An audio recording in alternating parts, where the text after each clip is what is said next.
ভাবুন একবার, একজন মুখ্যমন্ত্রী যার হাতে একটি রাজ্যের দায়িত্ব, তিনি বলছেন আমার মামলায় আমি নিজেই দাঁড়াবো। নমস্কার, সমীর পণ্ডিত মোটিভেশনে আপনাকে স্বাগত।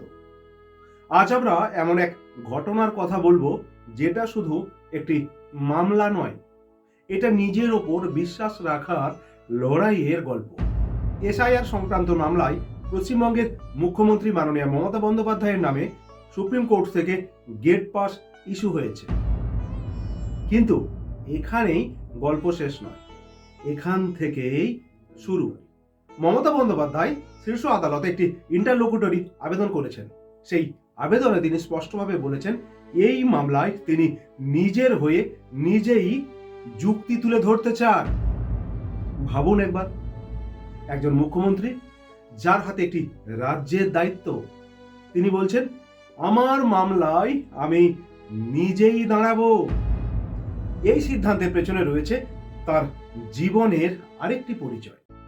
রাজনীতিতে আসার অনেক আগেই মমতা বন্দ্যোপাধ্যায় ছিলেন একজন আইনজীবী।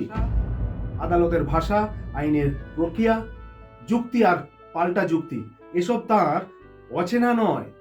তিনি সুপ্রিম কোর্টকে জানিয়েছেন তিনি আদালতের নিয়ম কানুন সম্পর্কে অবগত। আইনি লড়াইয়ের অভিজ্ঞতা তার আছে, আর সেই অভিজ্ঞতার জোরেই তিনি নিজের মামলায় নিজে কথা বলতে চান। এটা শুধু আইনি সিদ্ধান্ত নয়, এটা একটা মানসিক অবস্থান। যখন মানুষ বলে ওটা আইনজীবীরা দেখুক, ওটা অন্যরা সামলাক, ঠিক তখনই কেউ একজন বলে ওঠেন না, এটা আমার লড়াই, আমি নিজেই দাঁড়াবো।